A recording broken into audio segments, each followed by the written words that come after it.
They say the greatest stories are written in not what is built, but what it has transformed. And few stories reflect such profound depth as the one that we have for you today. Ajay Piramal.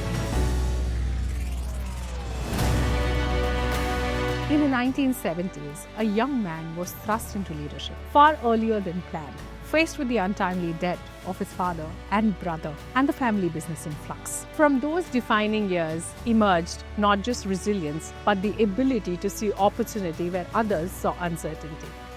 That instinct would soon take shape, first with the acquisition of Gujarat Glass, then Nicholas Laboratories, transforming it into Nicholas Piramal. And from there was no turning back. Over the years, he would go on to orchestrate more than 100 deals across glass, manufacturing, pharmaceuticals, and financial services, earning him the reputation of the Warren Buffett of India. Today in his 70s, Ajay Piramal continues to build not just enterprises, but ecosystems of impact with a grounded dharma of doing well by doing good. Let's dive right into this conversation and hear from the man himself, Ajay Piramal.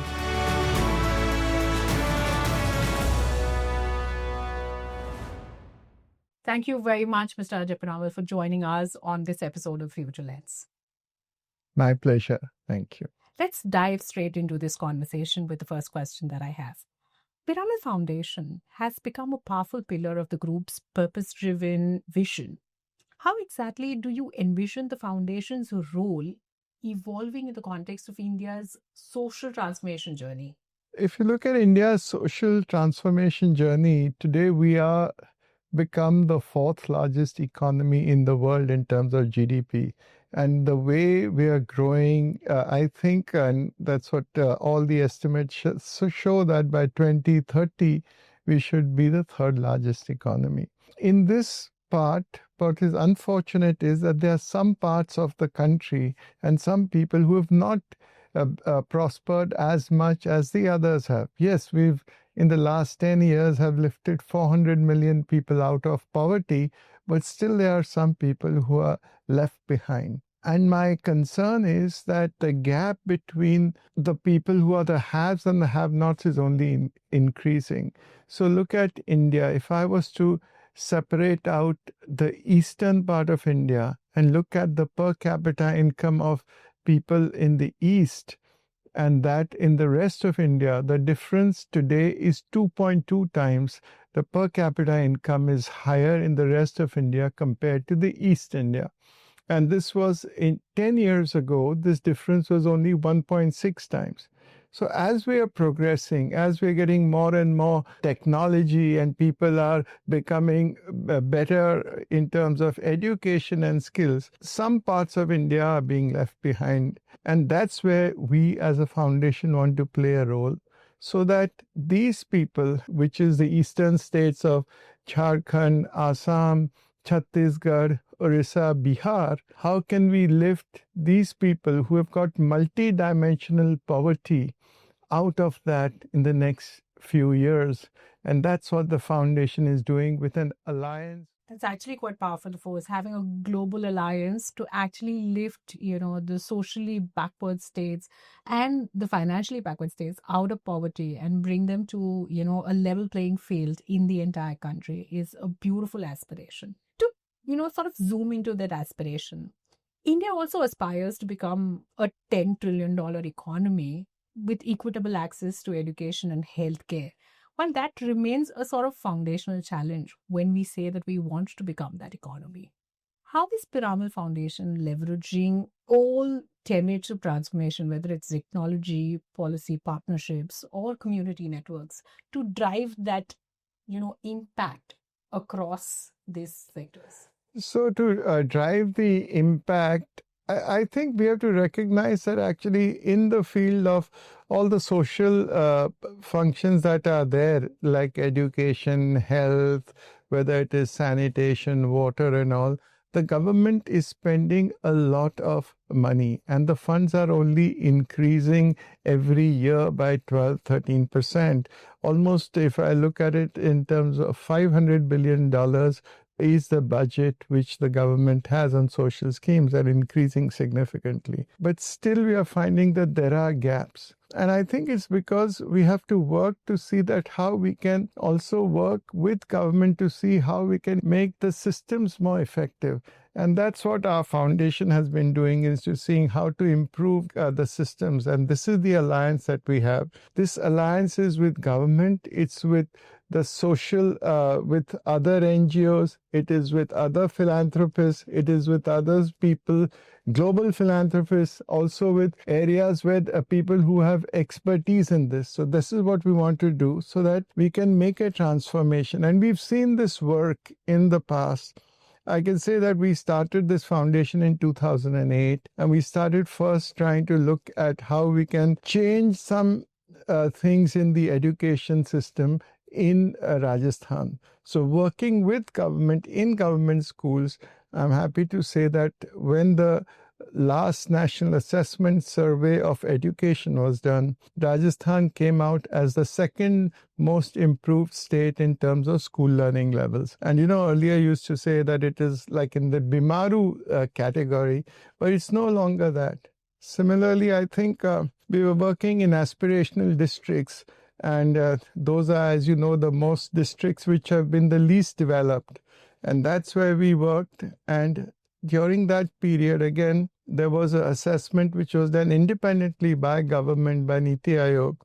And the districts that we worked in terms of education and school learning levels, they had, out of the top 5, 4 were our districts. Even in health, out of the top 10 districts, 3 of them were ours. So it is possible to do that. We've been able to demonstrate, and this is actually working with government. So it's not substituting government, that's what many people think. I think working with it, we have been able to do that. I couldn't agree more. It is, the power of partnership that leads us to deliver the kind of impact that you've just outlined in your articulation to that question. Let's now shift gears on the conversation and talk about how conglomerates like Piramal Group were built in a different era. It was a different India with a growth story. What do legacy institutions actually need to do differently today to stay relevant in a digital, decentralized, and deglobalizing economic order?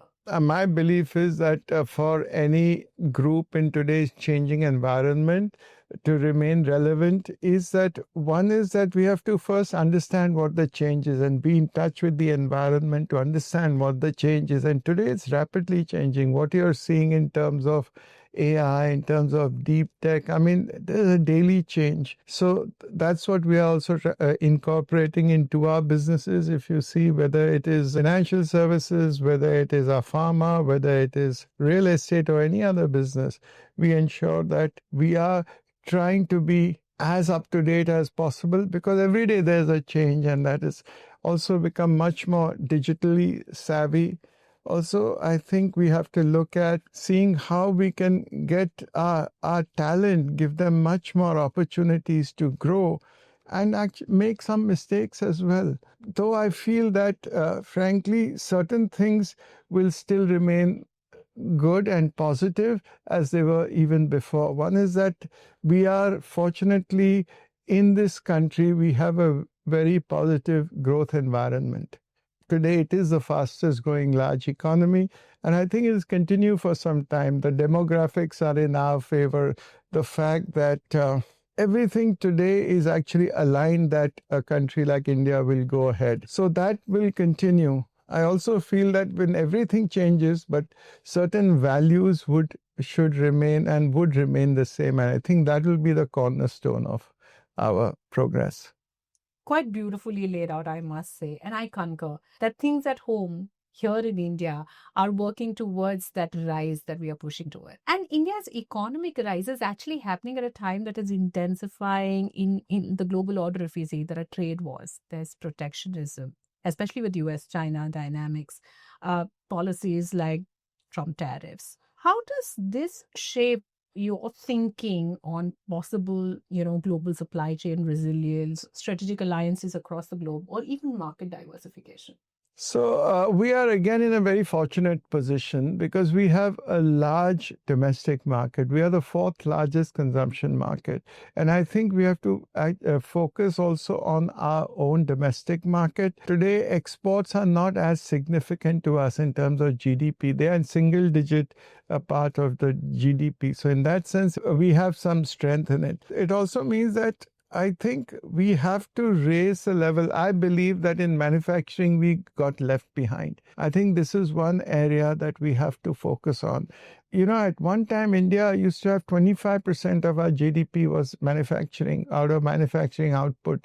Today, it is 13% and is going down.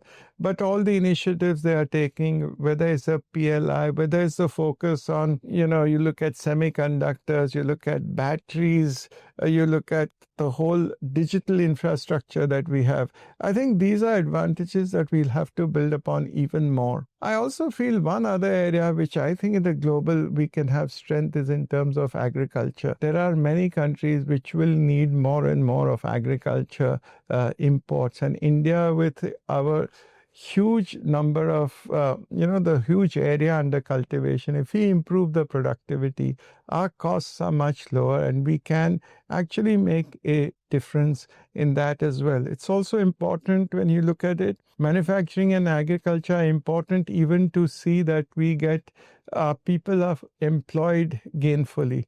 We will be getting about, I think, 5 million every year people into the work system. And if we don't give them adequate jobs, there'll be a problem. So it's a combination of the latest technology, whether it's aerospace, whether it is EV, whether it is semiconductors on one side, but it is also that if we do manufacturing and agriculture focus, I think we should be better. Back to the roots, like us Indians have always been. What you also pointed out leads to the next question, and quite fantastic in that manner. We've always experienced that, there is a dichotomy when it comes to balancing domestic dominance with global aspirations. And many conglomerates actually face this classic challenge. How exactly do you view this balance for Piramal Group? And what lessons can other business leaders possibly draw from your journey? I think India can learn a lot from the global. And the way we have done it is really, we have actually had several joint ventures in our pharma business. We've had many of our, in fact, 90% today of our global turnover is global. It's outside of India. Again, we have many manufacturing facilities, many development facilities, which are in the US, which are in Europe, Canada. So again, to learn from them, and the best way to learn is to get the best talent over there that is available to meet their demands of the customers, and being aware of, and therefore we are doing that, and continuously doing that is what is the key thing. As far as financial services is concerned, I think just being aware, being in touch with what people are doing, like I was just reviewing some people, our whole team went to the West Coast of the US to just look at what the latest work people are doing in terms of AI, in terms of technology. So that's how you will have to do it. And I think we have an advantage that we can be globally a powerhouse because, again, we have really good talent. Our demographics are in our favor. It's a young, aspiring, enthusiastic workforce that we have. So should be. Well, that's one piece that I'm going to take out of this articulation, that yes, we have the dynamics to become a global powerhouse. Fantastic set of thoughts there, Mr. Piramal. Looking ahead, as India positions itself in the global value chains like it is doing, which emerging sectors do you think excite you the most, and why? I just spoke about some of these sectors. I think, of course, really India has a big strength in terms of its digital infrastructure. No, I don't think of any other nation which has what we have got in terms of digital infrastructure. How can we really take advantage of this globally? If I look at the costs and the quality, let's look at our telecom. Telecom in India, the cost that we pay for data, for voice, you know what it is a minuscule compared to global things. And the quality, that at least I find that whenever I travel, I find that actually quality or the reliability of our systems are much better. So there are such advantages where, because our Indian market is so big, we've not gone abroad. But I think these are opportunities, just one of the several ones. As I said, I think anywhere where there is a manufacturing, we should get into more competitiveness. A lot has to be done yet. I think agriculture, as I said, is another opportunity that I can see. And we've been invested in some companies which have really got high technology in terms of really precision engineering. And those are areas where we can make a difference in the future as well. Quite fantastic. Lovely thoughts there. I'd like to bring in my next question, which is more close to home. As you sort of step back from Piramal Finance and Anand step forward, how do you view this movement both as a strategist and as a custodian of legacy? I think I'm very happy. At the same time, I'm actually blessed that Anand, and in fact, we did this 2 years ago in pharmaceuticals with my daughter Nandini. Both of them have been educated very well. Anand had gone to UPenn, and then he did his business at Harvard. Nandini went to Oxford and did her business in Stanford. So, and have got experience. They've been working for 20 plus years. Also, I think very importantly that they've got the right values. So I'm very happy that this has happened. And whereas they'll keep up the legacy, but they have to also get their own future. And that's what I would like to do. I would be the happiest if that happens. I'm sure.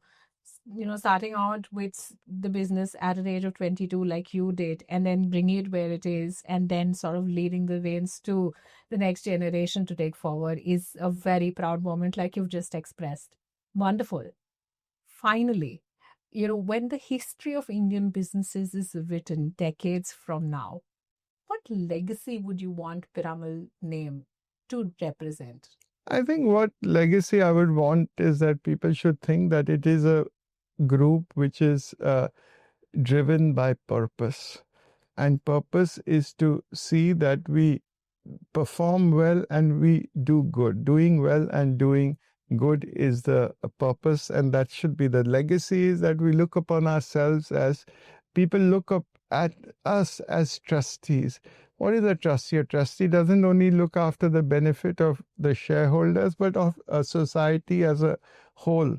And if we can leave behind a legacy where the world, from wherever we are, whatever we are doing, the world around us is a little better than when we entered it, I think that is important. It should be a legacy which is of people of a group of integrity, a group of compassion, a entrepreneurial drive that looks at what are opportunities and takes advantage of it, and doing it all with the overall putting that this is for the good of the group is also good for the nation. I love the way you've put it. It's absolutely fantastic. And if I may add, you said that it's a group that is driven by purpose. But for us who've seen this journey and who've been a testament of what you've done with the group, we have to add that it is fueled by the vision that you carry. Thank you very much, Mr. Piramal, for doing this interview with us. It was an absolute pleasure conversing with you. My pleasure. Thank you.